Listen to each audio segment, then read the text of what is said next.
কাউকে রেয়াত করা হবে না? দেখুন, আমরা তো একের পর এক যে ধরনের ভিডিও আর একের পর এক যে ধরনের কেচ্চা কাহিনী আমরা দেখতে পাচ্ছি, তো ওয়েব সিরিজ তৈরি হবে কিছু কোথায়, তো সবটাই তো কিছুর মধ্যে পড়ে যাচ্ছে। কিছু বাঁচলে পরেও হয়তো খুঁজে পাওয়া যাবে না তৃণমূল নেতারা যারা এই সমস্ত কিছু করছে না।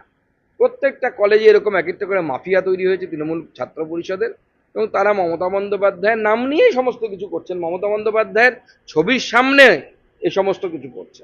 আমার তো মনে হয় কসবা তে কসবার যে ঘরে বা যে রুমে এই ঘটনাগুলো ঘটেছিল, বা বিভিন্ন ইউনিয়নের রুমের যে ছবি আমরা দেখতে পাচ্ছি যেখানে মনোজিৎ তার কাণ্ড কারখানা চালিয়েছে, সেখানে নিশ্চয়ই একটা ব্যানার পোস্টারে মমতা বন্দ্যোপাধ্যায় ছিলেন, তিনি ড্যাব ড্যাব চোখে তাকিয়ে দেখছিলেন কি হচ্ছে। কিন্তু এই যে বলা হচ্ছে বারবার করে রেয়াত করা হবে না, এর আগেও দেখা গেছে যে শৃঙ্খলা ভাঙলে কড়া স্টেপ নেওয়া হবে, এগুলোকে তাহলে কোথায় কিভাবে হচ্ছে এগুলো? ব্যাখ্যা তো করবেন? কেমোফ্ল্যাজ, লোককে দেখানোর জন্য।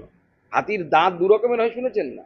তাহলে তো ওদের ওই বাচ্চা মেয়েটি বলছে যে যাকে তুলে এনেছিল ব্রিগেডে না কোথায় ভাষণ দিয়েছিল, সে তো অনেক আগেই নাকি অভিযোগ করেছিল পার্টিতে দাদাদের সম্পর্কে। এই গুণধর দাদাদের যে দাদার কীর্তি, এই দাদার কীর্তি তো চির ভাস্বর হয়ে থাকবে তৃণমূল কংগ্রেস তথা বাংলার রাজনীতির বুকে। এই বাচ্চা সুকান্তদা, মেয়েটি আরেকটা একসময়